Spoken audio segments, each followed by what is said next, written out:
कि लाओस से अक्रिया पर जोर दे रहा है और कृष्ण ने कर्म पर जोर दिया, तो इन दोनों में कोई विपरीतता है या समानता है?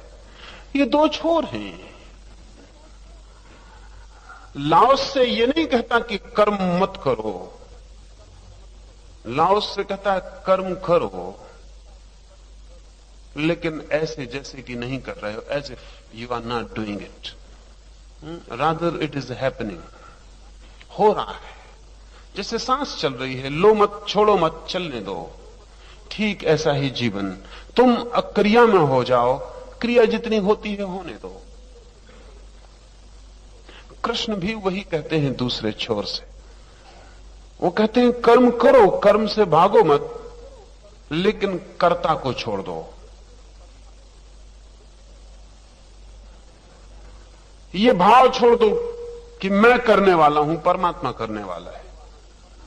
लाओसे की व्यवस्था में परमात्मा की कोई जगह नहीं है, क्योंकि वो कहता है इतना इशारा भी करना द्वैत है।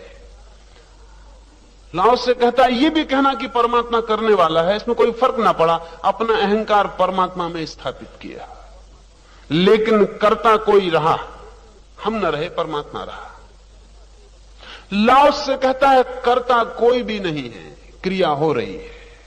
ये थोड़ा कठिन है, हमें आसानी पड़ती कि हम करता नहीं, कोई हर्ज नहीं, परमात्मा करता है। लॉजिक हमारा जारी रहता है, तर्क हमारा जारी रहता है कि हम न रहे करता, वो है करता। लेकिन लाओस से कहता है उसको भी कर्ता बनाने के उपद्रव में क्यों डालते हो, जब तुम नहीं कर्ता नहीं बनना चाहते। जब तुम कर्ता बनने से कष्ट में पड़ते हो, तो परमात्मा को भी क्यों कष्ट में डालते हो? कोई कर्ता नहीं है, क्रिया हो रही है।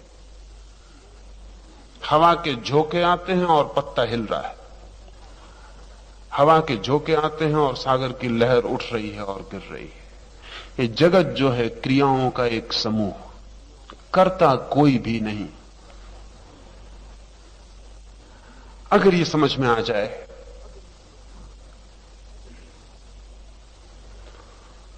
तो क्रियाएं होने दो।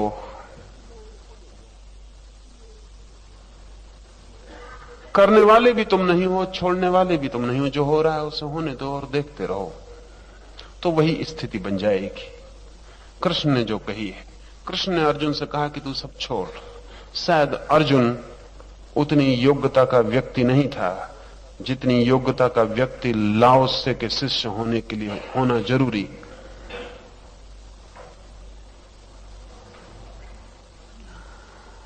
तो कृष्ण को कहना पड़ा कि तू परमात्मा पर छोड़ दे, वही सब कर रहा है, तू बीच में मत आ, तू समझ कि वही करने वाला है, तू तो निमित्त मात्र है। और ध्यान रहे, अगर लाओस से होते कृष्ण की जगह तो अर्जुन को इतना लंबा उपदेश मिलने वाला नहीं था। लाओस से पहली तो बात बोलते ही नहीं, अगर बिना बोले कृष्ण समझ जाता तो ठीक था। ली तजु कहता है कि मैंने सुना है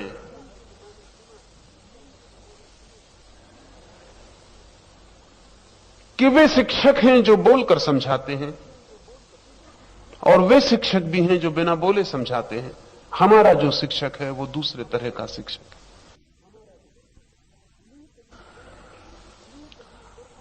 ली तजु वर्षों तक लाओसे के पास था, न उसने कभी सवाल पूछा और न लाओसे ने कभी जवाब दिया। कभी कोई आके पूछता था तो ली तजु एक कोने में बैठ के सुनता रहता था। वर्षों बाद लाओसे ने खुद ली तजु से पूछा कि तुझे कुछ पूछना नहीं? ली तजु ने कहा आपकी आज्ञा हो तो पूछो। तो लाओसे ने कहा इतने दिन तक तू चुपचाप बैठा रहा?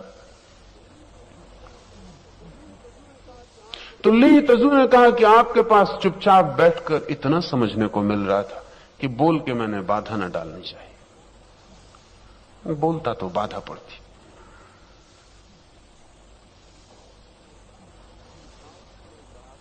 लाओसे ने कहा कि इसलिए अब मैं तुझसे कहता हूं कि तू पूछ सकता है। जिसको बोलने से बाधा पड़ने लगी वो बोलने की बीमारी से मुक्त हो गया, अब बातचीत हो सकती। अब शब्द दिक्कत न देगा। जिसने शून्य में रहने का आनंद पा लिया, अब उसे शब्द मार्ग से न हटा सकेगा। अब हम शब्द का आदान प्रदान कर सकते हैं, लेकिन कृष्ण के सामने जो शिष्य है वो बहुत दूसरी तरह का है, और क्षण भी बहुत और है। युद्ध का क्षण है, यहां 12 साल चुपचाप बैठा भी नहीं जा सकता, पूरी परिस्थिति और है। और अर्जुन को अगर लाओस से कहे कि कोई करने वाला नहीं, जो हो रहा है, तो अर्जुन भाग जाए। क्योंकि जब कोई करने वाला नहीं तो कोई भागने वाला भी नहीं है, वो भाग ही जाए, वो भाग जाए। यद्यपि वो भूल हो उसकी, क्योंकि भागने में वो भागने वाला है, वो उसकी भूल है, वो सिर्फ अपने को धोखा दे रहा। हम सब अपने को धोखा दे सकते हैं, हम बड़े कुशल हैं, हम बड़े कुशल हैं, हम सब अपने को धोखा दे सकते हैं। अगर हमें भागना हो तो हम कहें भागने में हमारा हाथ ही क्या है, क्रिया हो रही है, हम सिर्फ साक्षी हैं। और हम भागेंगे, क्रिया नहीं हो रही, क्रिया नहीं हो रही। अर्जुन की जैसी मनोदशा है उसमें, अगर वो भागेगा भी तो करता रहेगा। असल में वो करता होने के कारण ही उसको ख्याल आ रहा है भागने का, कि मेरे परिजन हैं, इनको मार डालूंगा तो पाप लगेगा, मुझे पाप लगेगा, इसलिए भागना चाहता है। इसलिए कृष्ण जो लड़ रहे हैं अर्जुन से, वो इसलिए लड़ रहे हैं, वो ये कह रहे हैं कि तू तेरा ये जो ख्याल है कि तू कुछ करने वाला है, ये गलत है।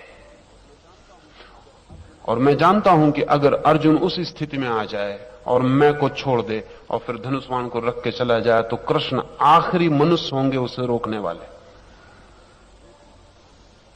लेकिन वो जाना बड़ा और ढंग का है। मुझे एक लाओस से के अनुयायी का एक स्मरण आता है। राम कान उनेजी नाम का एक बहुत बड़ा धनुर्विद हुआ, अर्जुन की वजह से मुझे याद आ गया। बहुत बड़ा धनुर्विद हुआ, लाओस से का अनुयायी था। वो कहता था, तीर तो तुम चलाओ लेकिन हाथ की मसल ना हिले। अगर मसल हिल गई तुम करता हो गए। तीर तो तुम चलाओ लेकिन हाथ की मसल ना हिले, क्योंकि मसल हिल गई तो तुम करता हो गए। फिर तुमने तीर चलाया,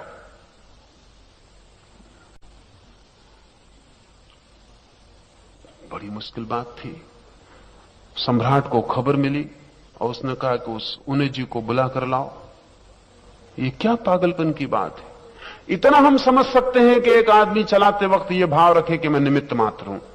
ये भी हम समझ सकते हैं कि एक आदमी तीर चलाते वक्त अपने को कर्ता न माने, क्रिया का साक्षी रहे। लेकिन जब तीर चलेगा और धनुष उठेगा और प्रत्यंचा पर तीर चढ़ेगा और छूटेगा तो मसल तो चलेगी। उन्हें जी बुलाया गया। उन्हें जी ने आके अपना धनुष बाण जब रखा तो सम्राट की पूरी सभा में कोई उस धनुष बाण को उठा भी नहीं सका, वो इतना बचनी था।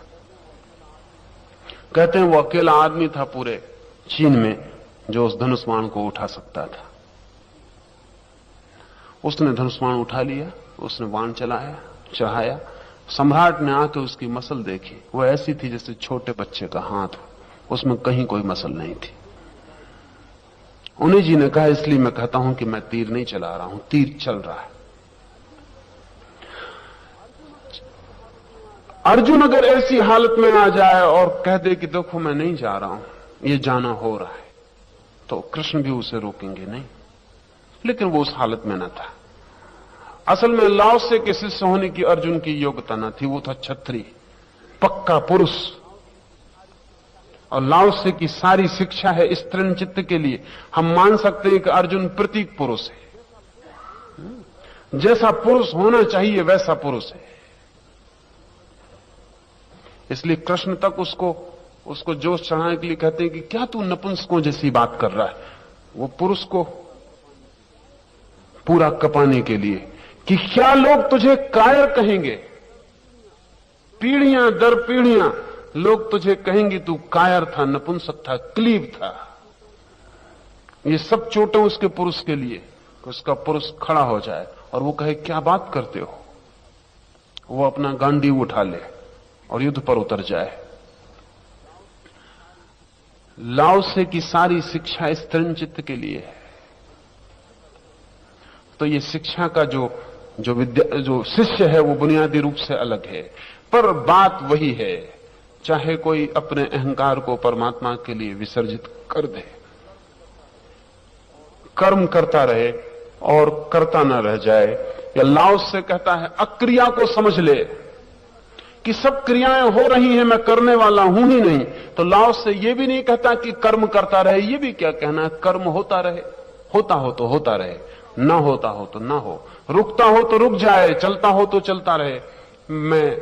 मैं कोई हूं ही नहीं बीच में पड़ने वाला।